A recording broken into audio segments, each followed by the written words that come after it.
Shalom, shalom. First and foremost, I'd like to give all praises, all honor, and glory to the Heavenly Father, Yahweh Bashem Yahweh Shai, Bahashem Kodash. Double honors to the apostles and the elders that do well a great milestone. Peace and salutation to the Akim out there pushing His gospel in sincerity and truth. Say shalom to you humble and sincere sisters out there as well. This is the Brother Kalam from the GMS Trial Camp, coming back at you again with another lesson entitled Order, Structure, and Rules. Right? And this will be, a two-part. But basically, in anything that you do, not just GMS, but everywhere that you go, there is structure, there is order. Right? Because without order, there is chaos, there is turmoil, there is confusion. You understand? Order establishes cities, it establishes companies and businesses and institutions. You understand? Order is needed for productivity to keep going. You understand? It is needed for things to flow smoothly. You understand? In everything. Look at the various jobs. Right? There is an order. There is an order. For example, the employees, they have order that they need to follow. The team leaders, the supervisors, the managers, and even those above the managers, and even the head of the company has order. He has orders that he needs to follow as well. Everyone has a role in the structure, and everyone needs to follow their role for everything to flow smoothly. The employee needs to be respectful towards his seniors, his senior employees, and his superiors, and listen to what they're saying so that he can fulfill his role. You understand? And even the boss, even the head of the company,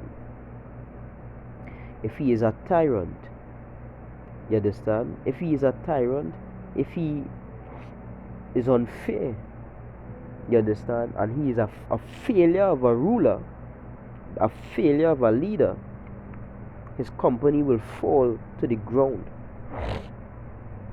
Because a leader is nothing without followers, and a follower is nothing without someone to guide him or her. You understand? And this is why the order and the structure is important.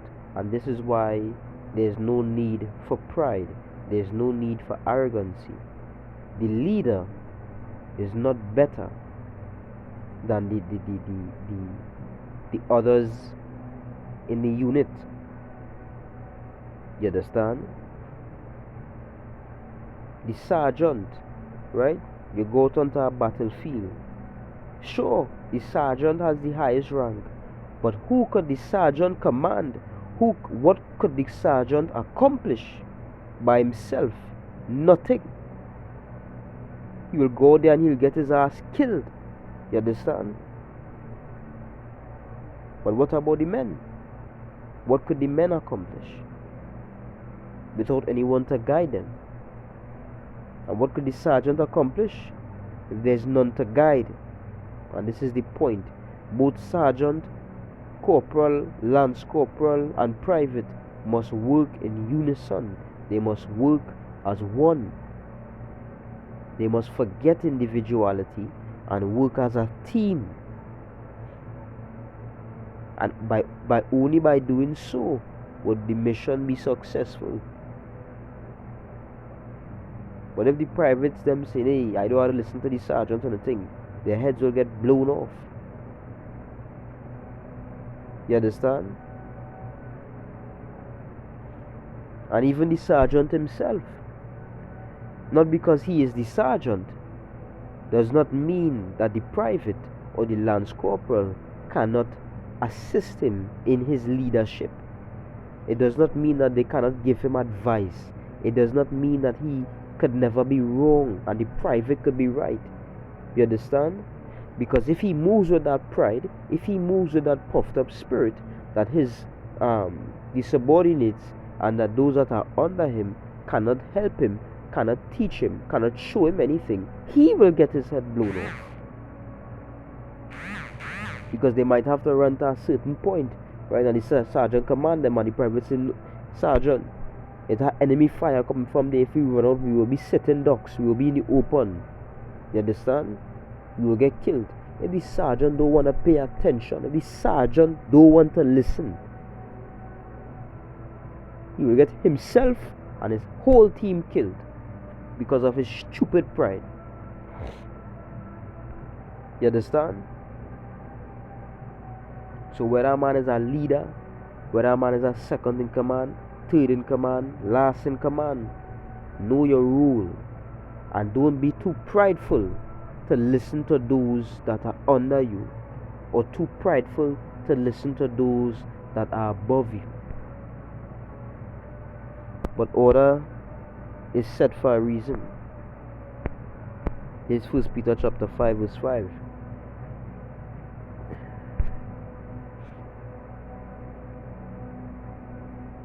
Likewise, ye younger, submit yourselves unto the elder. Submit yourselves right unto the elder. Ye all of you be subject one to another, and be clothed with what? With humility. For power resisteth the proud, and giveth grace to the humble. Humble yourselves therefore under the mighty hand of power, that he may exalt you in due time. So what the Bible says here, the younger men, he command them to submit unto the older men, unto the elder men, unto the bigger brothers. You understand? Why? Because they have experience, because they know more, in the sense that they have lived the things we read. You understand? And they were given a position of authority because they, through their experiences and through their time, they have the ability to lead, they have the ability to teach, they have the ability to guide. But a man that is now coming up, he's fresh, he doesn't know that much. You understand? So it'll be more difficult for him to try to lead, you know, because he ain't really experienced that much, he ain't really learned that much yet. Right? It's one thing to know about war and study war, but it's a different thing to experience war and to fight a war. Right? So the experienced fighter would be a better leader than the one that just read about it.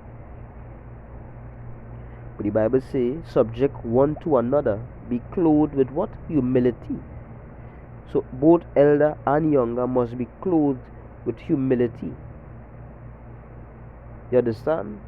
Because as an elder, if you wrong, you know, or older brother, if you wrong and a younger brother correcting you in the sense that he doing it the right way, Salakia, I believe it was so and so, or this is the verse, or Salakia, I can't remember what this precept say. You know, I ain't trying to exalt myself, I ain't trying to, you know, put myself over you or anything like that, but humbly, you know, if he intake and the elder wrong, if that elder take correction, he's a fool, as the Bible say. The Bible say if you correct a fool, they will hate you. If you correct a wise man, they will love you. So as an elder, if you can't take a correction from somebody that is above you, elder to you or younger to you, you're a fool. Same for the younger man. If a younger man can't take a correction from his elders, then he's a fool as well. Right? One must always be willing to learn, and that a lot of us just think that, hey, we make a certain amount of years, we out of the notes phase. That's why I just call it the notes phase, the taking of notes, the writing down of precepts to remember them, and different things like that. You think you're out of the notes phase, you will never be out of the notes phase. as a saying in the world is, you're not too old to learn. You will never be too old to learn.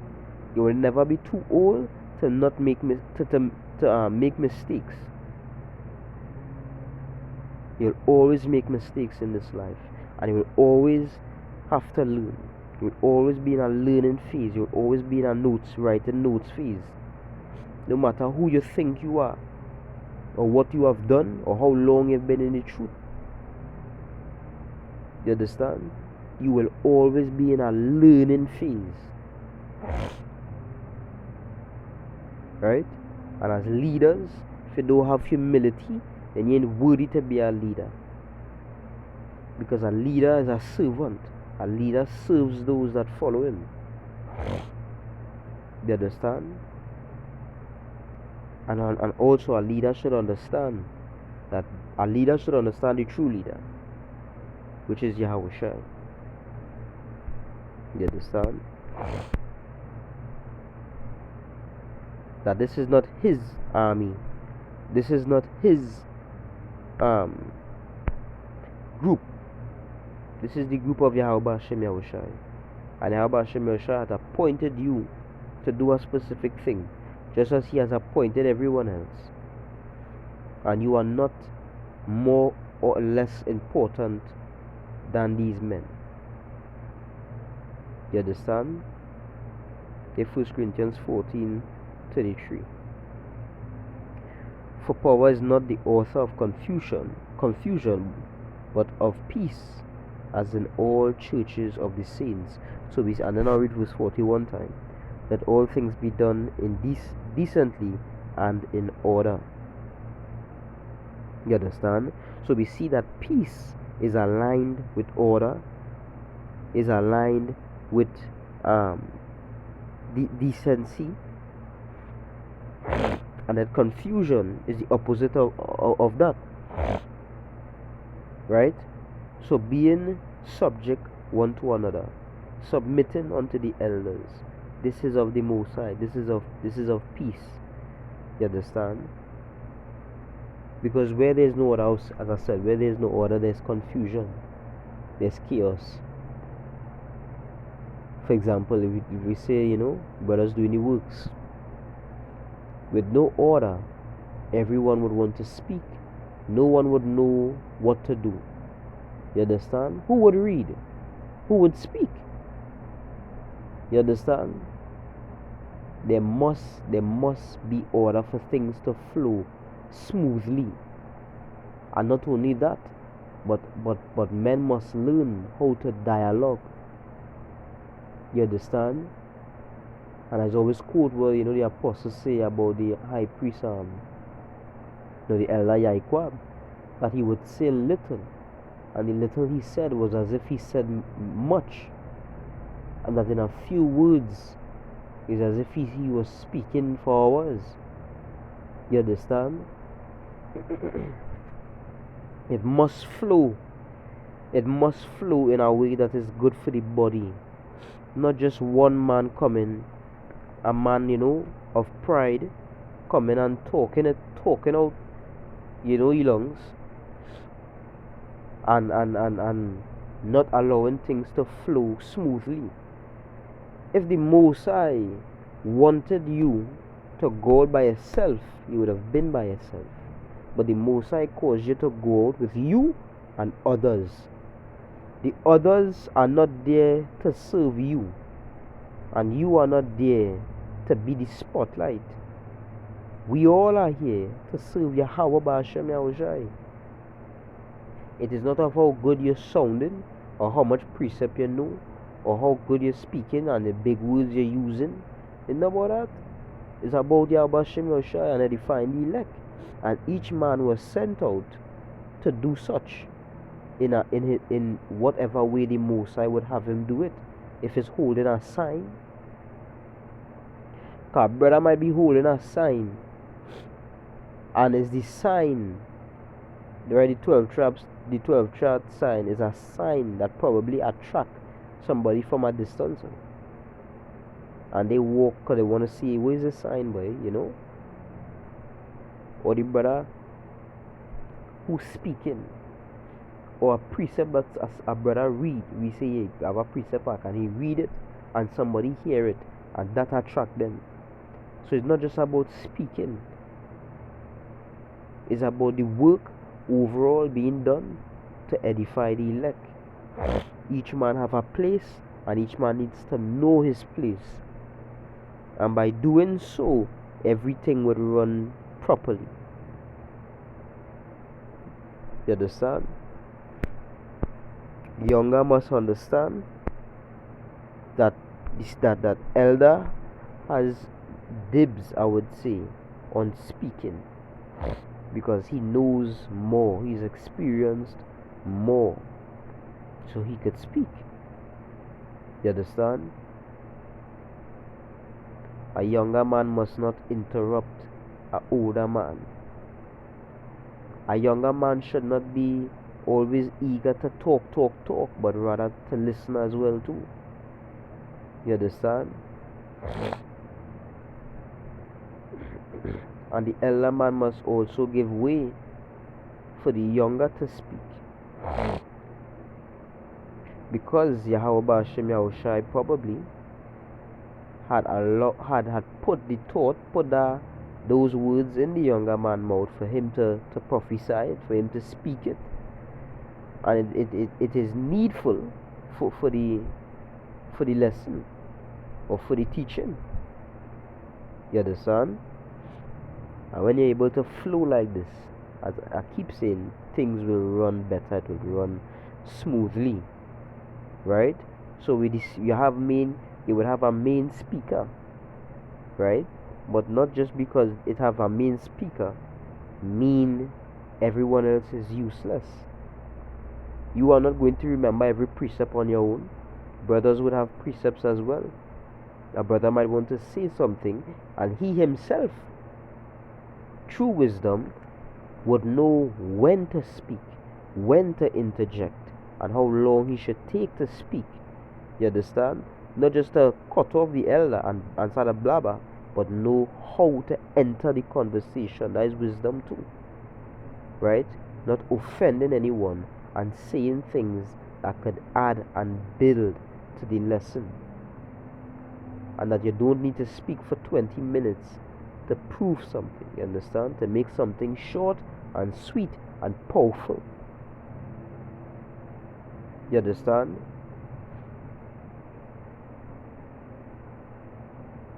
Because in a firing squad is comprised of, let me say, 4 soldiers, right? At least could be 4 soldiers. The man in front is not more important than the man at the rear, and they are not more important than the left and the right.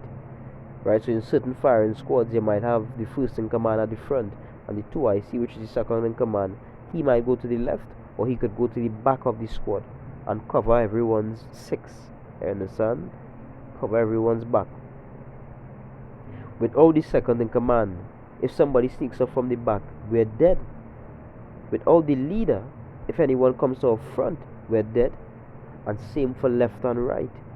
They mightn't be first in command, they mightn't have no sergeant rank or no corporal rank, but without them, with nobody to look at the right, both sergeant and corporal will die. So what does that tell you?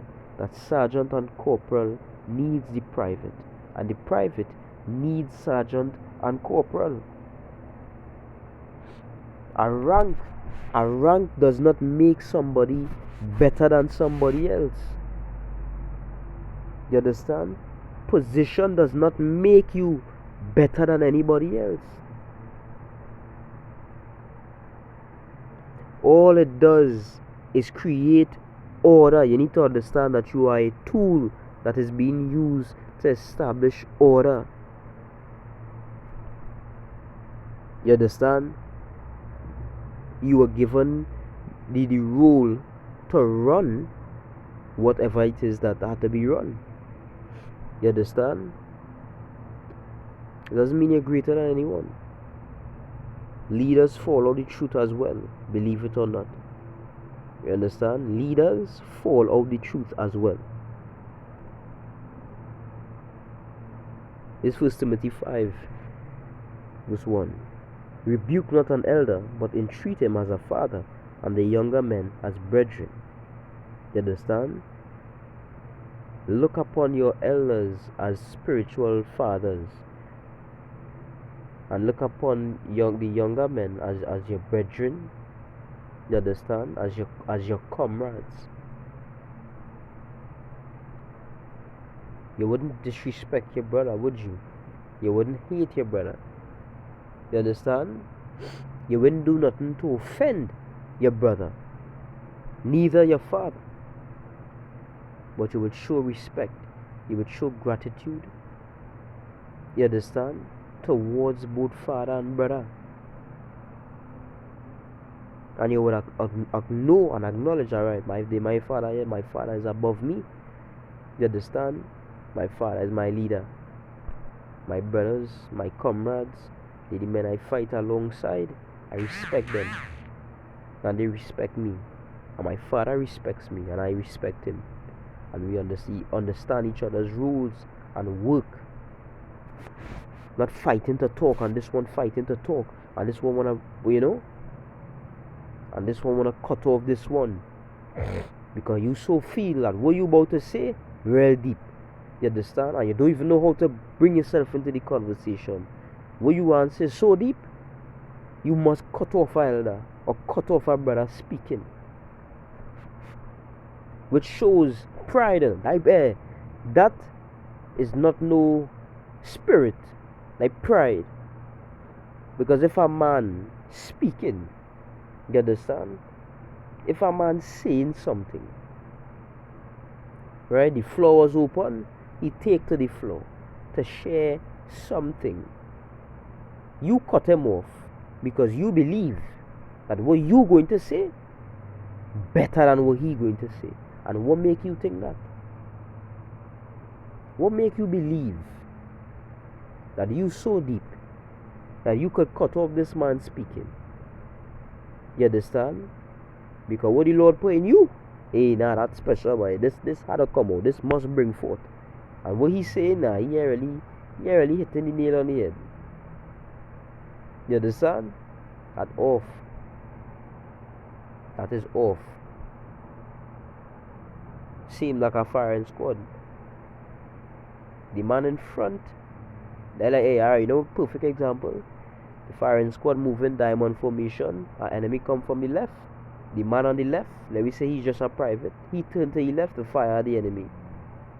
But the sergeant now, he had to run everything now, boy. So he turned to his left too to shoot at something that the man that was designated for the left already had. And you know what happened? 5 enemies run out 12 o'clock.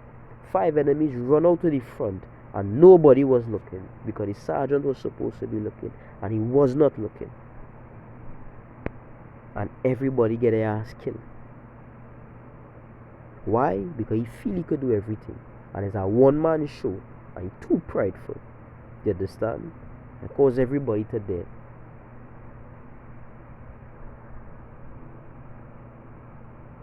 You know what I mean? That's all I had to say, with that. Hope business was edifying.